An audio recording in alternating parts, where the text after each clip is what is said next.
கணியத்திற்குரிய அல்லாஹ்வின் நல்லடியார்களே, அஸ்ஸலாமு அலைக்கும் ரஹ்மத்துல்லாஹி தஆலா வபரகாத்துஹு. ரமலான் மாதம் எப்படி வந்தது என்றும் தெரியவில்லை. அவ்வளவு வேகமாக நம்மை விட்டு சென்று கொண்டிருக்கிறது. முதல் 10 கடந்து அடுத்த 10 நுழைந்து விட்டோம். வெகு விரைவிலே லைலத்துல் கத்ர் இரவை பார்ப்போம். அதுக்கப்புறம் பெருநாள் தான் இல்லையா? ஆக வரும்போது மட்டும் அது மெதுவாக வரும், வந்த பிறகு அது வேகமாக நம்மை விட்டு கடந்து போகும். ஆக இப்படிப்பட்ட இந்த நேரத்திலே பல்வேறு விதமான நிகழ்வுகள் இந்தியாவிலே நம்மளது முழுவதும் நடக்க போகின்றன. பொதுவா பெண்கள் பரதா போட்டு போவாங்க, ஆனா யூபில பள்ளிவாசலுக்கு எல்லாம் பரதா போட்டு ஒரு காலில் அந்த குஃபார்கள் கண்கள் பட்டுவிடக்கூடாது என்பதற்காக அப்படி செய்கின்றார்களோ என்னவோ தெரியவில்லை. ஆனால் இவங்க என்னன்னா சூரியனை கையால் மறைக்கலாம் என்று முயற்சி செய்து கொண்டார்கள். அதான் அல்லாஹ் தஆலா சொல்றேன், அவர்கள் வாயால் ஊதி அணைத்து விட முயற்சி செய்கிறார்கள். வல்லாஹு முத்திம்மு நூரி, அல்லாஹ் தன்னுடைய ஒளியை பூரணமாக்குவார் என்பதாக இறைவன் திருக்குறளை சுட்டி காட்டுகிறார்.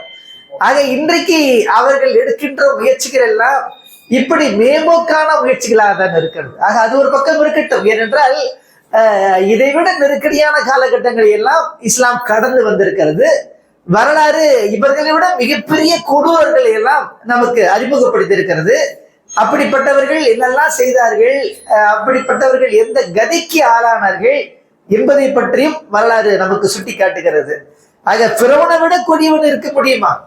என்ன சொன்னா, ஆனா ரப்புக்குமல் ஆளான்னு சொல்றான். நான் இறைவனுக்கெல்லாம் இறைவன் அப்படின்னு சொன்னான். அந்த பிறவனுடைய கதி என்ன ஆச்சு அப்படிங்கிறத நம்ம பார்க்கிறோம். ஆக கண்ணியத்திற்குரியவர்களே, அடிப்படை என்னன்னு கேட்டீங்கன்னா, இந்த மாசத்திலே நாம் அதிகமாக கவனத்தில் எடுத்துக்கொள்ள வேண்டியது என்னன்னா, இந்த மாதம் இருக்கிறது குர்ஆனுடைய மாதம். ஷஹ்ருன் அஸீம்ன்றான், கண்ணியமான மாதம். ஷஹ்ருன் முபாரக்கான்றான், பரக்கத்து பொருந்திய மாதம். ஷஹ்ருன் சபுர் அப்படிங்கிறான், பொறுமையாக சகிப்புத்தன்மையோடு இருக்கக்கூடிய மாதம்.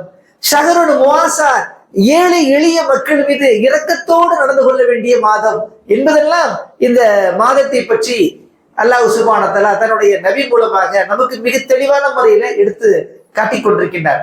ஆக இந்த ரமலான் மாதனுடைய மிகப்பெரிய சிறப்பு என்ன அப்படின்னு கேட்டீங்கன்னா, குர்ஆன் இறக்கப்பட்டதுதான். ஆனா ரொம்ப பேர் நம்ம என்ன சொல்றோம்னா, நாங்க நோம்பு மாசத்துல 2 குர்ஆன் முடிச்சோம், நோம்பு மாசத்துல 1 குர்ஆன் முடிச்சோம், நோம்பு மாசத்துல 3 குர்ஆன் முடிச்சோம் அப்படின்னு சொல்றத நம்ம பாக்குறோம். ஆனால் கண்ணியத்திற்குரியவர்களே, அப்படி அல்ல. குர்ஆன் மாதத்திலே நோன்பு வைக்கின்றோம், அதுதான் சரியான ஒரு அணுகுமுறை. ஏன்னா ஷஹ்ரு ரமலான் அல்லதி உன்சில ஃபீஹில் குர்ஆன், இந்த ரமலான் மாதம் எத்தகையது என்றால் அந்த மாதத்தில் தான் நான் குர்ஆனை இறக்கினேன் என்பதாக அல்லாஹ் சுட்டி காட்டுகிறான்.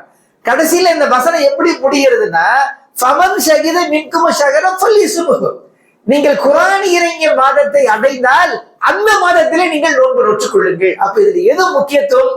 குர்ஆனை இறைவன் முற்படுத்துகின்றான், நோன்பை என்ன செய்யறான்? கடைசியில தான் என்ன செய்யறான்? நோன்பு கொண்டு வந்து முடிக்கின்றான்.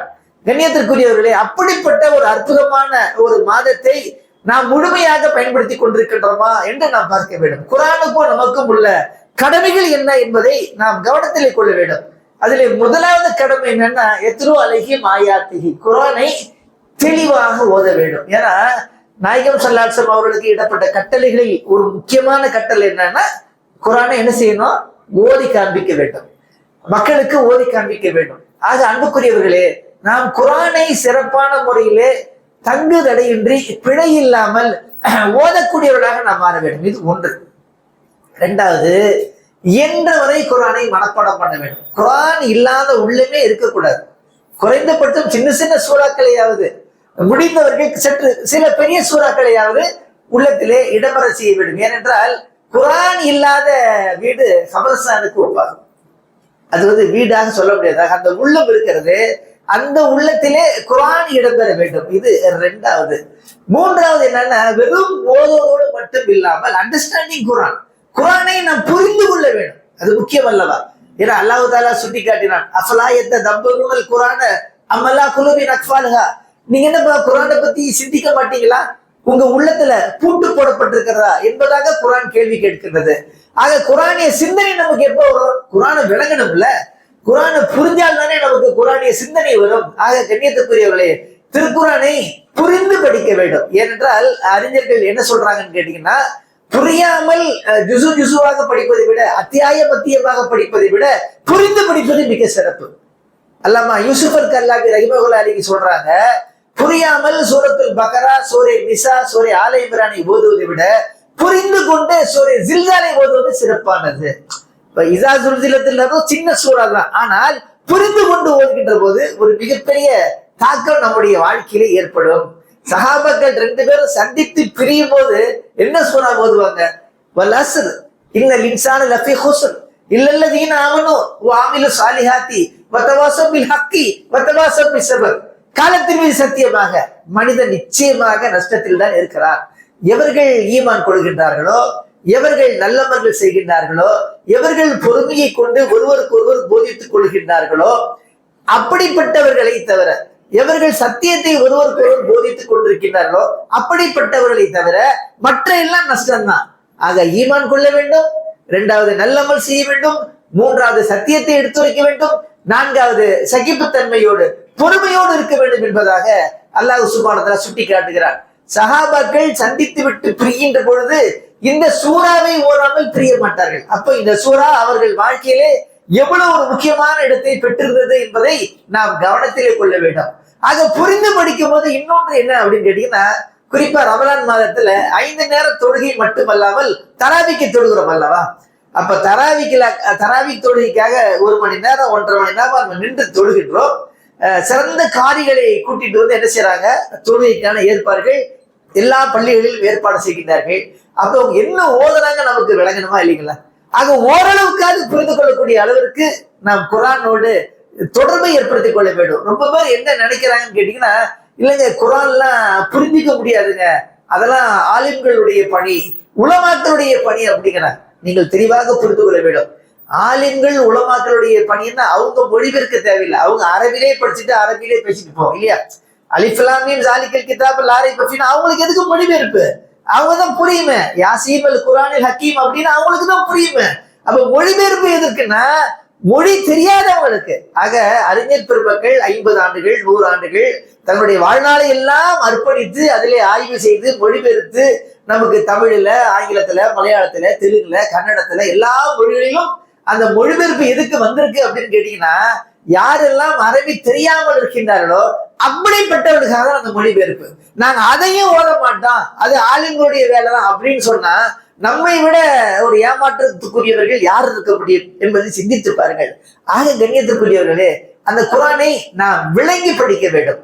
அடுத்ததாக ஒரு முக்கியமான கடமை இத்தபியூ மா உன்சில இலைக்கும் மின் ரப்பிக்கும் என்பதாக அல்லாஹ் சுட்டி காட்டுகிறான். நம்பினால் மட்டும் போதாது, ஓதினால் மட்டும் போதாது, புரிந்து கொண்டால் மட்டும் போதாது, மனப்பாடம் செய்தால் மட்டும் போதாது, அதனை பின்பற்றி நடக்க வேண்டும். அதுதான் நாயகம் ஸல்லல்லாஹு அலைஹி வஸல்லம் அவர்கள் குர்ஆனிய சமுதாயத்தை உருவாக்கினார்கள். அல்லாஹ் தஆலா சொல்றான், மது சூது தடை செய்யப்பட்டது அப்படின்னு வசனம் இறங்கிய உடனேயே உடனடியாக மதுவில இருந்து அவங்க என்ன செஞ்சாங்க? உடனே விலகிட்டாங்க. அது எப்படிப்பட்ட சமூகம்? மதுவிலே மூழ்கி கிடந்த சமூகம். ஏன்னா ஒரு வீட்டுக்கு போனாங்கன்னா அங்க தண்ணீருக்கு பதிலாக, பானங்களுக்கு பதிலாக என்ன தருவாங்க? மதுவை வைப்பார்கள். அது அரபுகளுடைய கலாச்சாரத்திலே ஒன்று. அப்படிப்பட்டவர்களை குர்ஆன் மாற்றியது என்பதை நான் பார்க்கின்றோம். கண்ணியத்திற்குரியவர்களே, இன்றைக்கு மதுவுக்காக எவ்வளவோ பிரச்சாரங்கள் செய்யப்படுகிறது. மதுவினால் உடலுக்கு தீமை வருகிறது, பல்வேறு நோய்கள் வருகிறது, தீர்க்க முடியாத பிரச்சனை வருகிறது, பலம் குன்றி விடுகிறது, திறமை குன்றி விடுகிறது, நினைவு ஆற்றல் போய்விடுகிறது. என்ன சொல்லியும் கூட மதுவை தடை செய்ய முடிகிறதா? ஆனால் எம்பெருமான நபிகள் நாயகம் ரசூலுல்லாஹி ஸல்லல்லாஹு அலைஹி வஸல்லம் அவர்கள் மது இல்லாத சமுதாயத்தை உருவாக்கினார்கள். சமீபத்திலே மதுவுக்கு எதிரான போதை எதிர்ப்பு மாநாட்டிலே கூட திருமாவளவன் இந்த கூற்றை அவர் மீண்டும் எடுத்து சொல்கின்றார். மதுவில்லாத ஒரு சமுதாயம் இந்த உலகத்திலே அமைத்தவர் யார் என்று கேட்டால் நபிகள் நாயகம் ஸல்லல்லாஹு அலைஹி வஸல்லம் அவர்கள் தான் அப்படிங்கிறத ஆணித்தரமா சொல்றாரு. இன்னைக்கு எவ்வளவு பேரு மதுவுக்கு எதிராக என்னெல்லாம் பேசலாம், ஆனால் அது இல்லாத ஒரு சமுதாயத்தை பெருமானார் ரசூலுல்லாஹி ஸல்லல்லாஹு அலைஹி வஸல்லம் அவர்கள் உருவாக்கி காட்டினாங்கன்னா எதனால, எந்த அடிப்படையில? ஆக குர்ஆனுடைய அடிப்படையில. ஆக கண்ணியத்திற்குரியவர்களே, குர்ஆனை நாம் பின்பற்ற வேண்டும். ஆனால் இன்றைக்கு மிகப்பெரிய கொடுமை குர்ஆனுக்கு தான் நிகழ்ந்து கொண்டிருக்கிறது. அதாவது குர்ஆனை ஓதினாலே நன்மைதான், அது மறுப்பதற்கில்லை. அலிஃப் லாம் மீம் என்று ஓதினால் அலிஃபுக்கு 10 நன்மை, லாமுக்கு 10 நன்மை, மீமுக்கு 10 நன்மை என்பதனை நாயகம் ஸல்லல்லாஹு அலைஹி வஸல்லம் சொல்லியிருக்கின்றார்கள். ஆனால் வெறும் நன்மை மட்டும்தான் கிடைக்கும். குர்ஆனிலிருந்து ஹிதாயத் கிடைக்க வேண்டும் என்று சொன்னார். குரானில் இருந்து வழிகாட்டுதல் கிடைக்க வேண்டும் என்று சொன்னால் அதற்காக நீங்க என்ன செய்ய வேண்டும்? குரானை புரிந்து படிக்க வேண்டும். ஆனால் பெரிய வாய்ப்பு கேட்டு என்னன்னா, உலகத்துல எந்த புக்கையும் புரியாம படிக்கிறது இல்ல. சயின்ஸை புரியாம படிக்கிறோமா? கணக்கு புக்கை புரியாம படிச்சா அவன் வந்து ஆடிட்டர் ஆக முடியுமா? சிஏ படிக்காம அவன் வந்து ஆடிட்டர் ஆக முடியுமா? அது அட்வொகேட் லாவை படிக்காம வழக்கறிஞர் ஆக முடியுமா? நீதிபதி ஆக முடியுமா? ஆக உலகத்துல உள்ள எல்லா கலைகளையும் எல்லா கலைகளுடைய நூல்களையும் என்ன செய்யறோம்? நாம் புரிந்து படிக்கின்றோம். ஆனால் குரானை மட்டும் புரியாமல் நாங்கள் படிப்போம் அப்படின்னு சொன்னா அது சரிதானா என்பதை நாம் சிந்தித்து பார்க்க வேண்டும். ஆக கண்ணியத்திற்குரியவர்களே, குரானை நாம் புரிந்து கொண்டு படிக்க வேண்டும். குரானுடைய அடிப்படையிலே நம்முடைய வாழ்க்கையை அமைத்துக் கொள்ள வேண்டும். ஆனால் பல இடங்களிலே குரான் அடிப்படையிலே வாழ்க்கை அமைப்பது ஒரு புறம் இருக்கட்டும், அதற்கு நேர் மாறான ஸ்டாண்ட் எடுக்கிறாங்களா இல்லைங்களா? அல்லாஹ் சொல்றான் வட்டி கூடாது அப்படிங்கிறான். இவன் என்ன சொல்றான்? இல்லைங்க, வட்டியும் வியாபாரமும் ஒண்ணுதான். வட்டி வியாபாரத்துல வந்து வட்டியில நம்ம பார்க்க முடியுமா அப்படின்னு சொல்றதை நம்ம பாக்குறோமா இல்லைங்களா? அல்லாஹ் தாலா சுட்டி காட்டுகிறான், வாத்து நிசா சதுக்காதிகின்ற நிகழா, நீங்கள் மனமுடிக்கக்கூடிய பெண்ணுக்கு தாராளமாக கொடுங்கள். நம்மால் என்ன சொல்றான்? ஐயோ நான் தாராளமா வாங்குவேன் அப்படிங்கிறான். நான் கொடுக்க மாட்டேன். எங்க குடும்பத்திலே பழக்கம் கிடையாது, எங்க முன்னோர்கள் யாருக்குமே கொடுத்தது இல்ல, எங்க ஊர்லயும் நாங்க கொடுத்தது இல்ல, கொடுக்காம இருந்தா வேற மாதிரி நினைச்சுப்பாங்க அப்படி. எவ்வளவு பெரிய முரண்பாடு, எவ்வளவு பெரிய மோதல். அல்லாஹ் குடுன்னு சொல்றான், இவன் என்ன சொல்றான்னா இல்ல நான் வாங்குவேன் அப்படின்னு சொல்றான். இப்படி நடந்துகிட்டு இறைவன் பரக்கத்தை தரணும், ரஹ்மத்தை தரணும், மஃபிரத்தை தரணும், ஜன்னத்தை தரணும், எப்படிங்க தருவான்? நீங்க செஞ்சது என்ன, செஞ்சுக்கிட்டு இருக்கிறது என்ன? ஆக கண்ணியத்திற்குரியவர்களே, அன்றைக்கு சஹாபா பெருமக்கள் குரானை அவ்வளவு ஒரு ஆர்வமாக ஓதினார்கள், அதனை பின்பற்றி நடந்தார்கள். பாருங்க, அப்துல்லா இப்னு மசூத் ரலியல்லாஹு அன்ஹு வர்றாங்க நாயகம் ஸல்லல்லாஹு அலைஹி வஸல்லம் கிட்ட. அப்ப நாயகம் ஸல்லல்லாஹு அலைஹி வஸல்லம் சொல்றாங்க, நீங்க குரானை ஓதுங்க அப்படிங்கிறாங்க.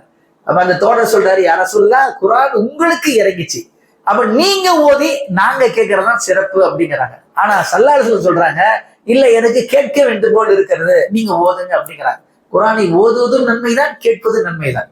அப்ப சொன்ன உடனே ரசூல் ஸல்லல்லாஹு அலைஹி வஸல்லம் சொன்ன உடனே அதுக்கு மறுப்பு தெரிவிக்க முடியுமா?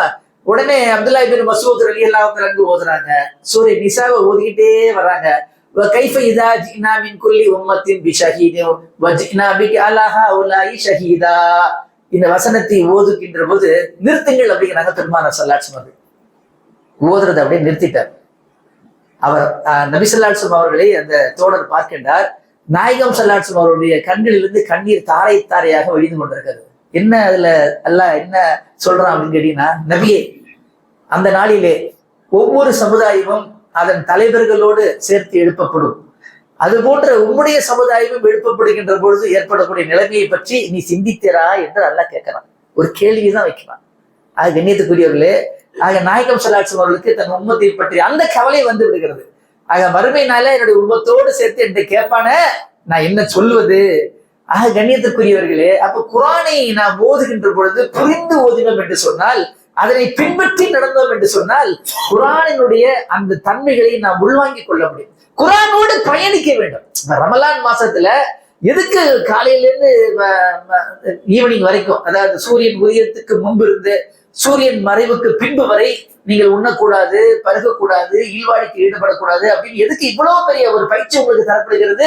எதற்கு தீயவற்றை பார்க்கக்கூடாது, தீயவற்றை கேட்கக்கூடாது, தீயவற்றை பேசக்கூடாது, ரொம்ப ரொம்ப பக்குவமா இருக்கணும் அப்படின்னு ஏன் சொல்லப்படுகிறது? 5 நேரம் தொழுகை மட்டும் இல்லாமல் கியாமுல் லைல்ல நிக்கணும், தராவிக்கு நிக்கணும், தஹஜ்ஜுத் தொழுவதற்கு முயற்சி பண்ணணும், குரானை அதிகமாக ஓதணும். எதுக்கு இவ்வளவு ட்ரைனிங்? இறையச்சம் உங்களிடத்திலே வர வேண்டும். லஅல்லகும் தத்தகூன். அப்ப குரானுடைய அந்த ஹிதாயத்தை பெறணும் அப்படின்னா அதுக்கு எலிஜிபிலிட்டி வேணும், அதுக்கு சில பயிற்சிகள் வேணும். அது இல்லாம வந்து எல்லாமே நீங்க என்ன செய்ய முடியாது. குரான் இன்ஃபர்மேஷன் தரும், குரான செய்தி. அது காஃபிர் ஓதுனால், அதாவது இஸ்லாத்தை ஏற்றுக்கொள்ளாத குரானை மறுப்பவர்கள் கூட குரானை படித்தால் குரானிலிருந்து விளக்கங்கள் பெறலாம். பல்வேறு துறை சார்ந்த கருத்துக்களை கூறும். வரலாறை பத்தி தெரியணுமா நீங்க படிச்சுக்கலாம், சயின்ஸை பத்தி தெரியணுமா நீங்க படிச்சுக்கலாம், குழந்தை கருவில் எப்படி உருவாகிறது அப்படிங்கிறது தெரியணுமா நீங்க படிச்சுக்கலாம். ஆக அந்தந்த துறையின் வல்லுநர்களுக்கு குரான் வந்து அதுக்கான தகவலை கொடுக்கும். ஆனால் ஹிதாயத்தை கொடுக்க வேண்டும் என்று சொன்னால், நேர்வழி கிடைக்க வேண்டும் என்று சொன்னால், அந்த குரானை ஓத வேண்டும், புரிய வேண்டும். அதன் அடிப்படையே நம்முடைய வாழ்க்கையை அமைத்துக் கொள்ள வேண்டும். அந்த குரானின் அடிப்படையில் வாழ்பவர்களுக்கு தான் குரான் தன்னுடைய வாசல்களை அது திறந்து காட்டும். அதனுடைய பல்வேறு விதமான விளக்குகளை அவனால் புரிந்து கொள்ள முடியும். குர்ஆனுக்கே உண்டான நிபந்தனை. ஆக பெருமானார் ரசூலுல்லாஹி ஸல்லல்லாஹு அலைஹி வஸல்லம் அவர்கள் அப்படிப்பட்ட ஒரு சமுதாயத்தை உருவாக்கினார்கள். அது அடுத்து என்னன்னு கேட்டீங்கன்னா, இந்த குர்ஆனை நான் மட்டும் ஓதினால் பத்தாது. ஆனால் பாருங்கள், ரமலான் மாதத்திலே நான் நோன்பாளிகளுக்காக ஏற்பாடு செய்கின்றோம், ஏழைகளுக்கு வாரி வழங்குகின்றோம், தராவிக்கு தொழுகை நடத்துகின்றோம். எல்லா இடத்திலும் பள்ளிவாசல்கள் அலங்கரிக்கப்பட்டிருக்கிறது, மினராக்கெல்லாம் லைட் போடப்பட்டிருக்குது, உள்ளெல்லாம் கார்பெட்லாம் பெரும்பாலும் புதுப்பிச்சிருவாங்க, பள்ளிவாசலே கலகலன்னு இருக்கும். ஆனால் குர்ஆனிய சமுதாயம் உருவாக்குவதற்கு நாம் திட்டமிடுகின்றோமா? ஆக பள்ளிக்கு வெளியே நம்முடைய சமுதாயம் எப்படி இருக்கிறது என்பதற்கு சும்மா இரவு நேரத்துல நீங்க மவுண்ட் ரோட்டை நீங்க கடந்து போய் பாருங்க, பாதி கூட்டம் அங்கதான் நிற்கும், ஆண் பெண் வித்தியாசம் இல்லாமல் நிற்கும். அப்ப நம்ம எதை நோக்கி நடந்து கொண்டிருக்கின்றோம்?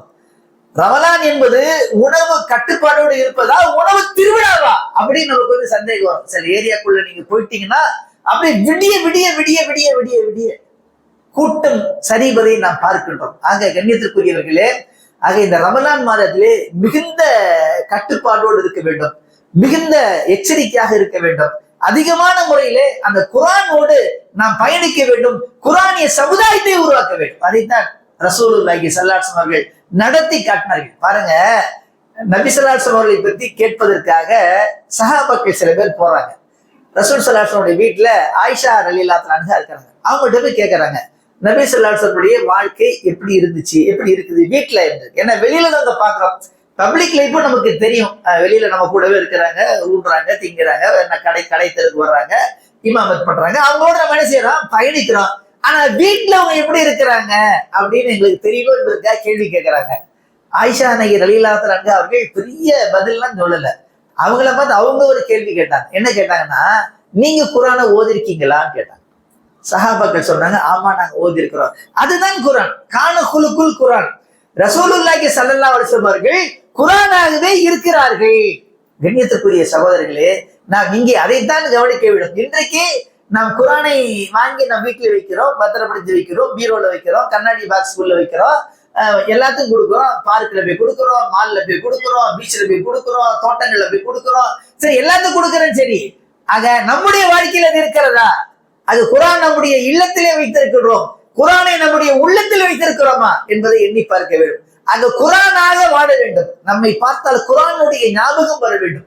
ஆக அப்படிப்பட்ட ஒரு வாழ்க்கையை தான் பெருமானார் ரசூலுல்லாஹி ஸல்லல்லாஹு அலைஹி வஸல்லம் அவர்கள் சஹாபாக்களுக்கு அமைத்து கொடுத்தார்கள். அது மட்டுமல்ல, அந்த குர்ஆன் அடிப்படையிலே சமுதாயத்தை உருவாக்கினாங்க. இங்கிருந்து மக்காவில இருந்து மதீனாக்கு போறாங்க, ஹிஜ்ரத் செஞ்சு போறாங்க. முதல்ல என்ன செய்யறாங்க, பள்ளிவாசல் கட்டினாங்க இல்லையா? அதுக்கப்புறம் என்ன செஞ்சாங்க, அஸ்ஹாபு சுஃபா பள்ளிக்கூடம். ஒரு புறத்திலே பள்ளிவாசல் கட்டுகிறார்கள், இன்னொரு புறத்திலே பள்ளிக்கூடம் கட்டுகிறார்கள். ஹஜ்ரத் அபூ ஹுரைரா ரலியல்லாஹு அன்ஹு அவர்களே அதற்கு பொறுப்பாளராக நியமிக்கிறார்கள். இதனை தமிழர்கள் மிக அழகாக சொல்வார்கள். முதலாக உலகத்திலேயே மாலை நேர பல்கலைக்கழகத்தை, திறந்த வெளி பல்கலைக்கழகத்தை துவக்கி வைத்தவர் பெருமானார் ரசூலுல்லாஹி ஸல்லல்லாஹு அலைஹி வஸல்லம் அவர்கள் தான் அப்படிங்க. பாருங்க, அவங்களுக்கு எல்லாம் விளங்கி இருக்குது. அப்ப அவங்க எப்படி பார்க்கிறாங்க என்பதை நாம் புரிந்து கொள்ள வேண்டும். கண்ணியத்துக்குரியவர்களே, ஆக ஒரு பக்கம் மார்க்கத்தை பற்றிய அவர்களுக்கு புரிதலை ஏற்படுத்துவதற்காக அந்த கல்வி கூடத்தை ஏற்படுத்துகிறார்கள். அடுத்தவங்க என்ன செஞ்சாங்கன்னா, காப் இப்னு அஷ்ரப் அப்படிங்கிறவன்ட்ட தான் அந்த என்டையர் மதீனா மார்க்கெட்டுடைய கண்ட்ரோல் இருந்தது. ஆக அந்த மார்க்கெட்டுடைய நிலவரம் என்னன்னு கேட்டீங்கன்னா, வட்டியின் அடிப்படையிலே போய் பித்தலாட்டம், கலப்படம், மோசடி, எடை குறைப்பு எல்லாமே இருக்கும். இப்படிதானே வியாபாரம்னா வியாபாரத்துல என்னெல்லாம் அங்க தகுடு தட்டுகள் இருக்குமோ அதெல்லாம் அவங்கள்ட்ட இருக்கும். ஆக அது இல்லாத ஒரு எக்கனாமிக் ஜோனை வந்து ரசூலுல்லாஹி ஸல்லல்லாஹு அலைஹி வஸல்லம் அவர்கள் ஏற்படுத்தினாங்களா இல்லைங்களா? அப்ப அதை நம்ம பார்க்கணுமா இல்லைங்களா? அது மட்டுமல்ல, ஆக ஒரு பக்கம் பள்ளிவாசல் கட்டியாச்சு, இன்னொரு பக்கம் அவங்களுக்கு படிப்பதற்கான ஏற்பாடு பண்ணி கொடுத்தாச்சு, இன்னொரு பக்கம் ஒரு பொருளாதார மண்டலத்தை ஏற்படுத்துறாங்க. அதுக்கப்புறம் பாத்தீங்கன்னா சோசியல் பாண்டை ஏற்படுத்துறாங்க சஹாபாக்களுக்கு மத்தியில. மக்காவில இருந்து வந்த முஹாஜிர்கள், மதீனாவில் இருக்கக்கூடிய அன்சாரிகள் 2 பேரும் சேர்ந்திருக்க வேண்டும் அப்படின்னு சொன்னாங்களா இல்லைங்களா?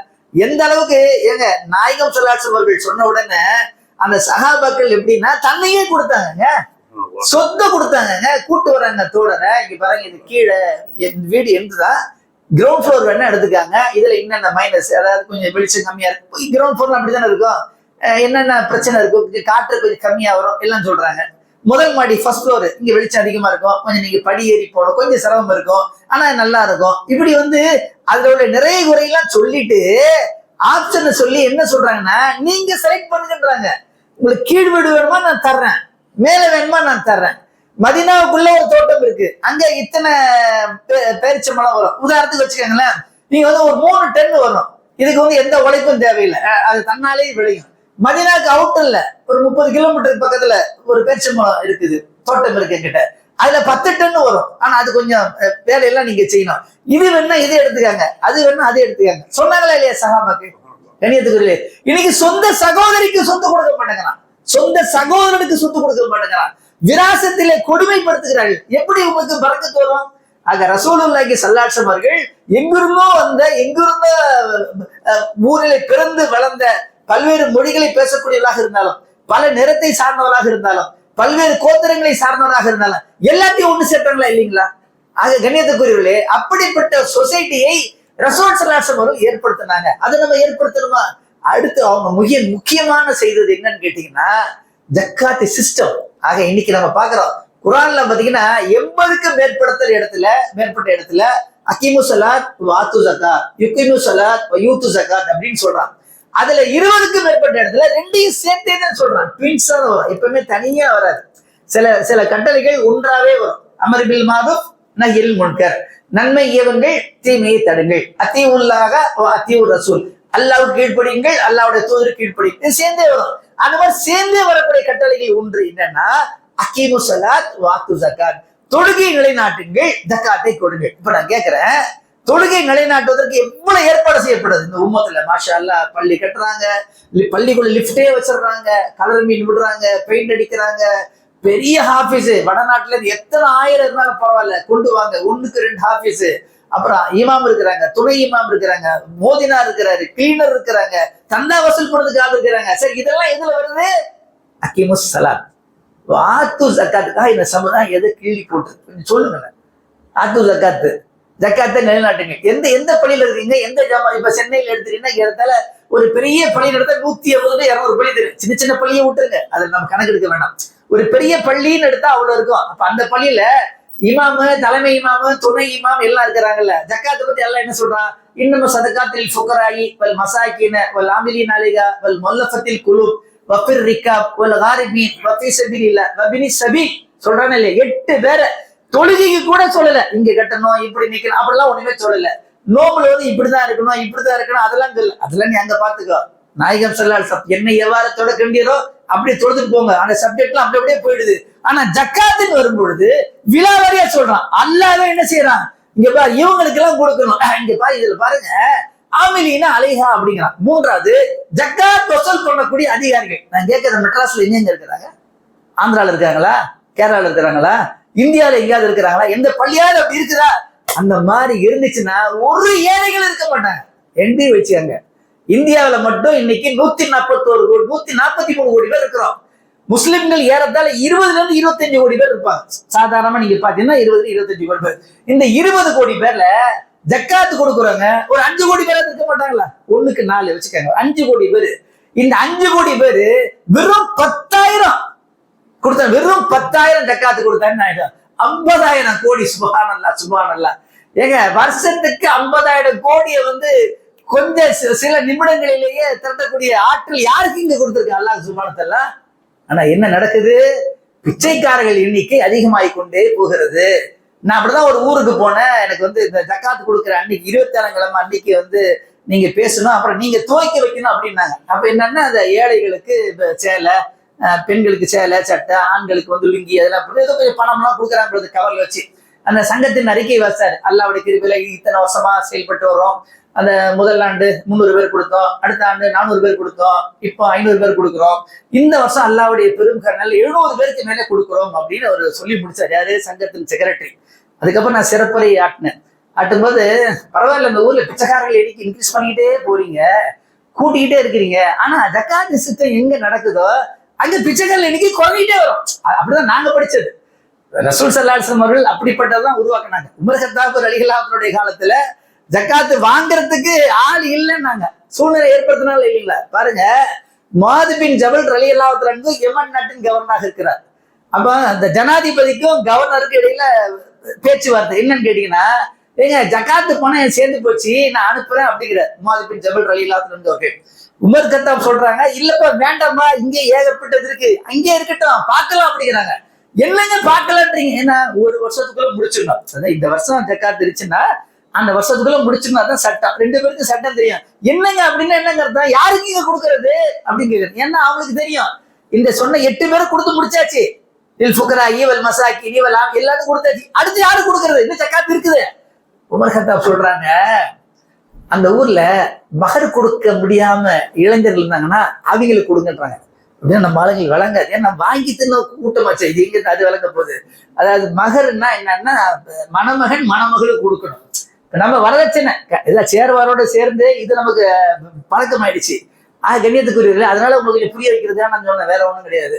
ஆக ஆண் தான் பெண்ணுக்கு காசு கொடுக்கணும். உமர் கத்தாப் ரலியல்லாஹு சொல்றாங்க, ஏன்பா அந்த மாதிரி கொஞ்சம் சம்பாதிக்கிறா, இப்பதான் சம்பாதிக்க ஆரம்பிச்சிருக்கா, இப்பதான் வியாபாரம் பண்ண ஆரம்பிச்சிருக்கிறான், போதுமான வருமானம் இல்லை அப்படி இருந்தா மகருக்கு என்ன செய், ஜக்காத்துல இருந்து கொடுத்துரு அப்படிங்கிறான். இல்லைங்க நம்ம இளைஞர்கள்லாம் அப்படிலாம் கிடையாது, அவனா ரொம்ப நல்லா இருக்கிறாங்க அப்படின்றாங்க. அப்புறம் சொல்றாங்க உமர் கத்தாப் ரலியல்லாஹு அன்ஹு, இப்ப யாராவது கடன் வாங்கியிருந்தாங்கன்னா, பர்சனல் கடன், கவர்மெண்ட் லோனு வேற, இந்த கவர்மெண்ட் லோனு தான் நீ மன்னிச்சிரு, அது வேற விஷயம். யாரோ ஒருத்தர் எக்ஸ் வந்து ஒயிட்ட கடன் வாங்கியிருக்காரு, ஒரு அஸ்ரப் அலி வந்து அல்தாஃபிட்ட கடன் வாங்கியிருக்கான்னு வச்சுக்கோங்களேன். யாரோ யார்கிட்ட கடன் வாங்கினாங்கன்னா அந்த கடனை என்ன செஞ்சிரு, ஜக்காத்து கொடுத்து முடிச்சிரு. அவங்க கவர்னர் சொல்றாரு, அமீர் முஃமினீன் அவர்களே மன்னிக்கிறோம், அப்படிப்பட்ட கடன்காரங்க யாருமே இல்லை. கடைசியில் உமர் கத்தாப் சொல்றாரு, அந்த வைப்பு அதை பார்க்கலாமா, சுப்ஹானல்லாஹ், வை பார்க்கலாம். ஆக கஜானா நிரம்பி வடிகிறது, அங்க இங்கேயும் நிரம்பி வடியுது. ஆனா நம்ம இன்னைக்கு என்ன பாக்குறோம்னா, அதுல பெரிய கொடுமை என்னன்னா, 30 வருடமாக இந்த பள்ளியில் ஆலிமாக நான் பணியாற்றினேன், 3 குமர்கள் இருக்கின்றது, இந்த குமர்களை கரையேற்றுவதற்கு இவருக்கு உதவி செய்யணும். பிரசிடென்ட் செக்ரட்டரி, என்ன அளவுக்கு நீங்க பிரசிடென்டா செக்ரட்டரியை கையெழுத்து போட்டு அனுப்புறீங்கன்னு கேட்கிறேன். 30 வருஷமா ஒரு இமாம் இருந்திருக்கிறாரு, உங்க கூட இருந்திருக்கிறாரு, பாடுபட்டிருக்காருன்னா அவரு குமரை கரையேற்றதுக்கு ஊர் ஊரா அடிக்கணும். அது நோன்பு வச்சுக்கிட்டு நோம்புல போய் எல்லா ஊருக்கும் போறீங்கன்னா இந்த இந்த கொடுமை வந்து எங்கேயாவது நடக்குமா? எந்த பாதிரியாவது இப்படி இப்ப சர்ச்சா போறதை நீங்க பாத்துருக்கீங்களா? எந்த கோவில் பூசாரியாவது கோவிலுக்குள்ள போறதை நீங்க பாத்துருக்கீங்களா? என்ன நடந்துகிட்டு இருக்கீங்க கண்ணியத்துக்குரியவர்களே? ரமலான் மாசம் 5 நேர தொழுகையிலும் அறிவிப்பு, 5 நேர தொழுகையிலும் இதேதான் அறிவிப்பு. அப்போ நீங்க ஜக்காத்து சிஸ்டம் சரியா இருந்தா இதெல்லாம் வரக்கூடாது இல்லைங்களா? அங்கங்க முடிச்சிடணும். அந்த ஊர்ல இருந்து வராங்களா, ஏங்க அங்க இங்க வரணும்? இங்க நீங்க பாத்தீங்கன்னா சுண்டக்காய் காப்பணம் சுமக்குழி முக்காப்பணம் மாதிரி 5000 ரூபாய் செலவழிச்சு வந்து 500 ரூபாய் வசூல் பண்றாங்க. இதை விட ஒரு கொடுமை என்ன வேணும்? அதுக்கு நைட்டு டே எவ்வளவு கஷ்டம். அந்த வெயில்ல வந்து நம்ம லோக்கல்ல வர்றதுக்கே அவ்வளவு சிரமப்படுறோம் இல்லைங்களா? அப்ப வந்து ஏரியா விட்டு ஏரியா வராங்க, ஆயிரக்கணக்கான கிலோமீட்டர் வர்றாங்க. என்ன காரணம் அப்படின்னா, அபுல் கலாம் ஆசாத் அவர்கள் சொல்றாங்க, இந்த சமுதாயத்துல பாதி பேராவது கணக்கு போட்டு ஜக்காத்து கொடுத்தாங்கன்னா எண்ணி 5 வருடத்துல ஏழைகளே இல்லாத சமுதாயத்தை உருவாக்க முடியும் அப்படிங்கிறாங்க. அதுதான் இங்க நம்ம கவனிக்க வேண்டியது. தொழுகையும் ஜக்காத்தும் என்பது ஒரு நாணயத்தினுடைய 2 பக்கங்கள். எப்படி ஒரு நாணயத்துல ஒரு பக்கம் பிரிண்ட் ஆயிருக்குது, இன்னொரு பக்கம் அந்த கவர்னர் கையெழுத்துலாம் இருக்கணும், அதெல்லாம் இருந்தா செல்லும். அப்ப அந்த மாதிரி தொழுகை இருந்துச்சுன்னா ஜக்காத்து என்ன செய்யணும், இருக்கணும். அது இருந்தாதான் அங்க உண்மையான ஈமான்தார்கள் இருக்கிறாங்கன்னு அர்த்தம். அதான் அந்த பள்ளிவாசல் அர்த்தம், அதுக்குதான் ஜமாத்துன்னு அர்த்தம். அதைதான் பெருமானார் ரசூலுல்லாஹி ஸல்லல்லாஹு அலைஹி வஸல்லம் அவர்கள் உருவாக்கி காட்டினார்கள். அல்லாஹ் தஆலா சொல்றானா இல்லையா, கானோ கலீலம் மினல் லைலி மா யஹ்ஜபூன் வபில் அஸ்ஹாரிக்கும் யஸ்தக்ஃபிரூன் வஃபி அம்வாலிஹிம் ஹக்குல் லிஸாயிலி வல் மஹ்ரூம். அல்லாஹ் சொல்றான், மூமின்கள் எப்படி இருப்பாங்க, இரவிலே குறைவாக உறங்குவார்கள், சஹருடைய நேரத்திலே இஸ்திக்ஃபார் செய்வார்கள், அவர்கள் சொத்துக்களிலே இருந்து கேட்பவருக்கும் கேட்காதவருக்கும் பங்கு இருக்கிறது. கண்ணியத்துக்குரியவர்களே, பாடம் தஹஜ்ஜுடைய பாடத்தை பத்தி அல்லாஹ் சொல்றான், மூமின்களுடைய பண்பை பத்தி சொல்றான். அடுத்து எதை கொண்டு வந்து நிக்கிறான், எதை கொண்டு வந்து முடிக்கிறான், செலவழித்தல். தத்தஜாபா ஜுனூபுகும் அனில் மஸாஜி யதுஊன ரப்பகும் கௌஃபன் வ தமா வ மிம்மா ரஸக்னாகும் யுன்ஃபிகூன். அடுத்து பாத்தீங்கன்னா இரவு நேரத்திலே அவர்கள் எழுவார்கள், அவர்கள் விழாப்புறங்கள் படுக்கையை விட்டு உயர்ந்திருக்கும், தொழுவார்கள், வ மிம்மா ரஸக்னாகும் யுன்ஃபிகூன், நாம் அளித்தவுடன் செலவழிப்பார்கள். எங்கேயுமே அல்லாஹ் பிரிச்சே காட்ட மாட்டான். நீங்க உங்களுக்கு வந்து ஆன்மீக தூய்மை வேண்டும் என்று சொன்னால், இறை நெருக்கம் வேண்டும் என்று சொன்னால், இறைவனுடைய திருப்தியை பெற வேண்டும் என்று சொன்னால், உங்க காசு முஸ்லீம் ஆகணும், கல்பு முஸ்லீம் ஆகணும். நீ மட்டும், அதாவது தொழுகை என்பது ஒரு உடல் வழி வணக்கம் மட்டும்தான், ஆக பொருள் வழி வணக்கம் இருக்க வேண்டும். ஆனா நம்மள என்ன கேட்டீங்கன்னா, ஐயா தொழுணுமா சொல்லுங்க, 5 நேரம் தொழுகிறேன், தராவிக்கு தொழுகிறேன், அப்படியே பள்ளிவாசலே இருந்தோமா அல்ஹம்துலில்லாஹ், காசை மட்டும் கேட்டுறாதீங்க. இவன் தான் ஓனர். ஓனர்கிட்ட கேட்கணும், அவன் தான் ஓனர் தான் கடையில உட்காந்து இருப்பான். எங்க அப்பாட்ட கேட்கணும், எங்க அண்ணாட்ட கேட்கணும். இது எவ்வளவு பெரிய கொடூரம். எங்க ஒருத்தர் வந்து வர்றாங்க, நீங்க கேட்டீங்கன்னா கொடுத்துருவீங்க. இங்க வேற எதனா வேலை இருக்குதோ, சரி இப்ப என்ன அதுக்கு, இல்ல நீங்க எல்லாம் முடிச்சுட்டு வாங்க, நீ அதோட உயிரோடு இருப்பியா? நீ அவர் முடிச்சுட்டு வரைக்கும் நீ உயிரோடு இருப்பியா? அப்புறம் அவர் என்ன கொடுத்தாரு? உனக்கு எதுக்கு இந்த கேவலமான புத்தி?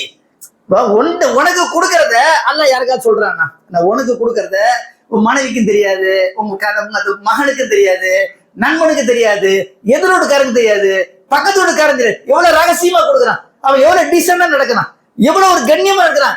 நீ போய் ஒரு 5000 கொடுத்துட்டு ஊரெல்லாம் நமக்கு அடிக்கிறியே, என்னப்பா நியாயம் இது? நல்லா புரிஞ்சுக்கங்க. ரமலான் மாசத்துல இதை நான் தான் செஞ்சேன், நான் தான் செஞ்சேன், நான் தான் செஞ்சேன் 3 முறை ஒருத்தன் சொன்னானா அதை தூக்கி கூவத்துல போட்ட வேண்டியதான். ஒரு நன்மையும் கிடைக்காது. அந்த நானை அழிப்பதுதான் ரமலான். ஒரு அறிஞர்கிட்ட போனார், ஹசரத் எனக்கு தரபியத் கொடுங்க, நான் மூத்தா போன போதுவா அப்படின்னாரு. இவருக்கு பெரிய ஆச்சரியம், என்னங்க பயிற்சி கொடுங்கன்னா நான் மூத்தா போன போதுவான்னு இவருக்கு ஒன்றும் விலகல. போயிட்டாரு. ஆனா என்ன சொன்னாரு, திருப்பி வர்றாரு, நான் மூத்தா போன போது வாப்பா அப்படிங்கிறாரு. அந்த பையன், அதாவது இளைஞன் அவனை பாக்குறாரு, கொஞ்சம் துடிப்பா இருக்குமா இல்லையா, இல்லாம நான் தான் அப்படின்னு சொல்றவங்க போல தெரியுது அவன். அதுக்கப்புறம் தான் விளைஞன் சொன்ன, நான் அப்படிங்கிற எண்ணம் மூத்தா போனதுக்கு அப்புறம் ட்ரைனிங்கே ஸ்டார்ட் ஆகும். தம்பி நம்ம கிட்ட உள்ளக்கூடிய பயிற்சி சிஸ்டம் எப்படின்னா, முதல்ல நான் இருக்கக்கூடாது. இன்னமா நுத்திமுக்கு வெதிகில்லா லா நுரீதி மின்கும் ஜஸா வலா சுக்குரா. அல்லாஹ் சொல்றான், அவங்க எப்படி செய்வாங்கன்னா அள்ளி அள்ளி கொடுப்பாங்களாம் அல்லாஹ்வுடைய பாதையில. யாருக்கா வேண்டி? அல்லாஹ்வுடைய முகத்துக்காக. எப்பா நீ நன்றி சொல்ல வேண்டாம், நீ எனக்கு பதிலே செய்ய வேண்டாம், நீ கிடத்து காலி பண்ண போதும். உங்களோட நான் நன்றி எதிர்பார்க்கல, நீ எனக்கு ஏதோ செய்யணும்னு எதிர்பார்க்கல.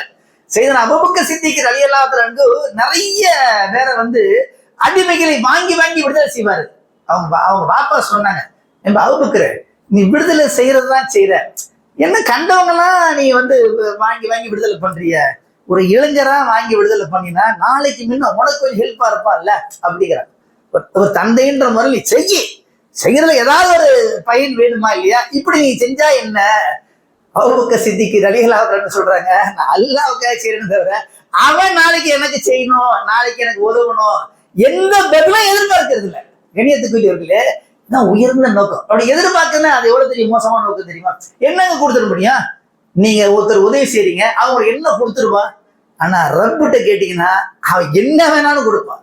அவன் லிமிட் வேற, அவன் கொடுக்கறது கொடுக்க முடியுமா? ஏன்னா அல்லது இல்லைன்னு சொல்ல ஆயிஷா நாயகி ரலியல்லாஹு அன்ஹா எந்த அளவுக்கு பேருதலா இருக்கிறாங்கன்னா, கொடுத்துட்டு துவா செய்யுங்கன்னு சொல்ல மாட்டாங்களாம். துவா செஞ்ச சரியாயிடுவேன் உனக்கு எனக்கும். எதுக்கு நீங்க வாங்கிட்டு போங்க, உங்களுக்கு தேவை, நீங்க வர்றீங்க, அல்ஹம்துலில்லாஹ் எனக்கு அல்லாஹ் கொடுத்துருக்குன்னா என்னுடைய கடமை இது. நான் என்ன செய்யறேன், உங்களுக்கு கொடுக்குறேன், இதுல போய் எனக்கு துவா செய்யுங்க, எனக்கு அப்படி பண்ணுங்க இப்படி பண்ணுங்க, என்னதுக்கு அது? எப்படி தொழும் போது யாராவது நான் தொழ போறேன் எனக்கு துவா செய்யுங்கன்னு சொல்றோமா? நோன்பு வைக்கும் போது நான் நோன்பு வைக்க போறேன் எனக்கு துவா செய்யுன்ற அந்த மாதிரி தானே ஜக்காத்து. ஆனா அந்த மாதிரி தானே சதக்கா. எப்படி வந்து இது உடல் வழி வணக்கமோ, நோன்பு தொழுகை என்பது உடல் வழி வணக்கமோ, நோன்பு என்பது உடல் வழி வணக்கமோ, அந்த மாதிரி ஜக்காத்து சதக்கா என்பது பொருள் வழி வணக்கம். ஆக நானும் என்னுடைய உடலும் முஸ்லீமாகணும், என்னுடைய பணமும் முஸ்லீமாகணும். ஆக அப்படிப்பட்ட ஒரு சமுதாயத்தை ரசூலுல்லாஹி ஸல்லல்லாஹு அலைஹி வஸல்லம் அமைத்து தந்தார்கள். அந்த பரக்கத்துலதான் அந்த கொள்கை குன்றாக இருந்தார்கள். எவ்வளவு துன்பங்கள். ஆக இன்றைக்கு பள்ளிவாசல்ல பரதா போட்டு மூடலான்னு பாக்குறாங்க. அவங்களுக்கு சொல்றேன், இதே ஒரு காலம் வரும், இத வந்து மாத்தி யோசிக்கக்கூடிய ஒரு காலம் வரும். ஆக எங்கெல்லாம் பள்ளிவாசலில் பரதா போடப்பட்டதோ, தார்பாயால மூடப்பட்டதோ, அந்த பள்ளியை நோக்கி இன்ஷா அல்லாஹ் ஆயிரக்கணக்கான மாற்று மத சமுதாயத்தை சார்ந்தவர்கள் விரைவாக வருவார்கள். எல்லோரும் சேர்ந்து அல்லாஹ் அக்பர் அல்லாஹ் அக்பர்னு சொல்லுவாங்க. பாபரி மசீதை இடிச்சவர்கள் கலிமா சொல்ல வைத்த மார்க்கம் அப்பா இந்த மார்க்கம். ஃபிரௌனை கண்ட மார்க்கம் இது, நம்ரூதை கண்ட மார்க்கம் இது. ஃபிரௌன் சொன்னா என் காலு கீழே தானே நதி ஓடிட்டு இருக்குது, இந்த மூசா யாரு, அவருக்கு பேச தெரியுமா, சொத்து இருக்குதா, அவருக்கு சுகம் இருக்கிறதா, அவருக்கு என்ன இருக்குது அப்படின்னு ஆணவத்தோட பேசுனா. எப்பவுமே அல்லாவுக்கு சவால் விட்டான்னா அவன் அடுத்த நிமிஷம் காலி ஆயிடுவான். அவன் என்னன்னா, என் காலு கீழே தான் எகிப்து, அதாவது நைல் நதி ஓடதை சுட்டி காமிக்கிறானா, என் காலு கீழே நதி ஓடுதுன்னு. அல்லாஹ் என்ன பண்ணா, உனக்கு நதியில தான்டா மௌத்து, அவ்வளவுதான். நீ எதை நீ மேல சொன்னியோ உனக்கு மௌத்து எது, தண்ணியில வச்சுக்கிறான் உனக்கு வா. அப்புறம் கதறான், நான் மூசாவுடைய ரப்பை ஏத்துக்கிறேன், ஹாரூன் இப்போ முங்கிட்டு இருக்கும் போது மூசாவுடைய ரப்பை ஏத்துக்கிறேன், ஹாரூனுடைய ரப்பை ஏத்துக்கிறேன். கண்ணியத்திற்குரியவர்களே, இதெல்லாம் பெரிய படிப்பினை. ஆக இன்றைக்கு வந்து இஸ்லாத்தை அழிப்பதற்காக முயற்சி பண்றாங்க. ஆனா அதெல்லாம் ஒண்ணும் நடக்காது. அப்ப அதை விட நம்ம என்ன செய்யணும்னா, அதிகமாக இந்த அழைப்பு பணியை செய்யணும். ஒன்றையும் சொல்லி முடிக்கிறேன். குர்ஆன்ல 2 விதமான வசனம் இருக்குது. ஒன்று யா யுஹல்லதீன ஆமனூ, யா யுஹல்லதீன ஆமனூ குத்திப அலைக்குமுஸ் ஸியாம், யாய் எழுதி நாமனும் இதை அன்புகேலி சலாத்தின் யோகில் சும்மா இப்படி யாய் எழுதி நாமனும் நீங்க அதை பண்ணுங்க இதை பண்ணுங்க இதை செய்யுங்க அக்கத்துக்காத்திகி வலாத்தமோ துணை இல்லா வந்து முஸ்லீம் இப்படி நிறைய இருக்குது. இது ஒரு ஃபார்ம். இது யாருக்கு?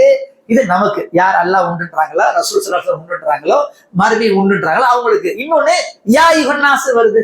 ஓ மனிதர்களே, இந்த யா யுஹன்னாஸ் அப்படின்றத யாரு கொண்டு போய் சேர்க்கணும்? யாரு கொண்டு போய் சேர்க்கணும்? அதை நம்ம தானே வச்சுக்கிட்டு இருக்கிறோம். அப்ப யாய் எழுதின ஆமன்னுட்டு அல்லாஹ் இந்த குர்ஆனை கொடுத்துருக்கிறான். அப்ப யாய் யுஹன்னாஸ் கூட யார்கிட்ட சேர்க்கணும்? அந்த மனிதர்கிட்ட சேர்க்கணும். அதை சேர்க்கிறோமா? அப்ப ரமலானை விட ஒரு சிறந்த மாதம் ஒன்றுமில்லை.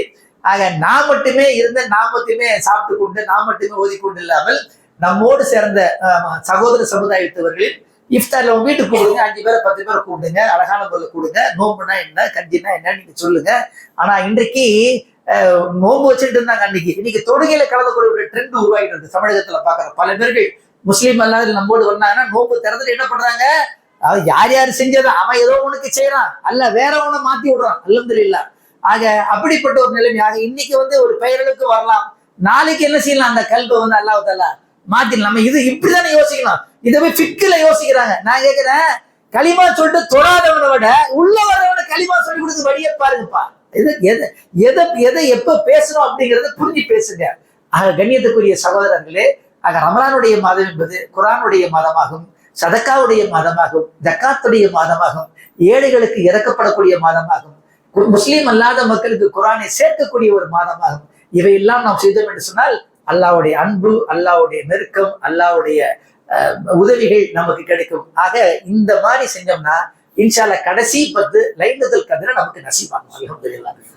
அல்லாஹ்வுடைய வேலையை நம்ம 20-25 நாள் நம்ம தொடர்ந்து செஞ்சோம்னா அந்த கடைசி 10ல ஒற்றைப்படையில வரக்கூடிய லைலத்துல் கத்ர் இரவை நமக்கு ஹயாத்தாக்கி தருவான். அதுல நம்ம விஷயத்துக்கு பதிலாக கேட்டோம். அது என்னென்ன வேணும் அப்படிங்கிறத, இந்த இந்தியாவுக்கு என்ன வேணும், நமக்கு என்ன வேணும், குடும்பத்துக்கு என்ன வேணும், மகளாவுக்கு என்ன வேணும், தமிழகத்துக்கு என்ன வேணும், எல்லாமே நம்ம கேட்போம். அதே மாதிரி உலக முஸ்லிம்களாக இருக்கக்கூடிய பாலஸ்தீனத்தையும் நாம் மறக்காமல் கேட்போம். அல்ஹம்துலில்லாஹ். கண்கள் குளிர்ச்சியாக இருக்கிறது.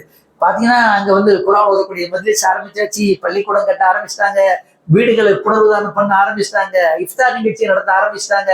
ஆக எவ்வளவு நெருக்கடிகளை தாண்டி வந்திருக்கிறாங்க. ஆக அவர்கள் சுகமான முறையிலே பைத்துல் முகத்தஸிலே மிக சிறப்பான முறையிலே அவர்கள் செயல்படுவதற்கான சூழலை உருவாவதற்கு நாம் எல்லாம் முயற்சி செய்ய வேண்டும், உதவி செய்ய வேண்டும், துவா செய்ய வேண்டும். எல்லாம் அல்லாஹ் சுப்ஹானஹு வ தஆலா இந்த ரமலானை மிக கண்ணியமாக இருக்குவதற்கான வாய்ப்பை நமக்கு தருவானாக, தக்வாவை நமக்கு நசீபாக்குவானாக, சபரை நமக்கு தருவானாக, பொறுமையோடு இருக்கக்கூடிய தன்மையை நாம் தருவானாக, தீமையிலிருந்து நம்மை விலக்கி வைப்பானாக. நான் வாழுகின்ற காலமெல்லாம் நோன்பு நோக்கக்கூடிய மக்களாக ஆக்குவானாக. நான் வாழுகின்ற காலமெல்லாம் குர்ஆனை ஓதக்கூடிய மக்களாக ஆக்குவானாக. நான் வாழுகின்ற காலமெல்லாம் கொடுத்து கொடுத்து இறைவனுடைய பாதையிலே நன்மையை பெறக்கூடிய மக்களாக நம்மை ஆக்குவானாக. வாழும் பொழுதும் கொடையாளியாக ஆக்குவானாக. மூத்தா போகும்போதும் கொடையாளியாகவே மூத்தாக்குவானாக. மறுமையில எழுப்புகின்ற பொழுதும் கொடையாளிகளுடனே எழுப்புவானாக. ரப்பனா தகப்பல் மின்னா இன்னக அன்த ஸமீஉன் அலீம் வ துப் அலைனா இன்னக அன்த தவ்வாபுர் ரஹீம். வாஹிரு தஅவானா அல்ஹம்துலில்லாஹி ரப்பில் ஆலமீன்.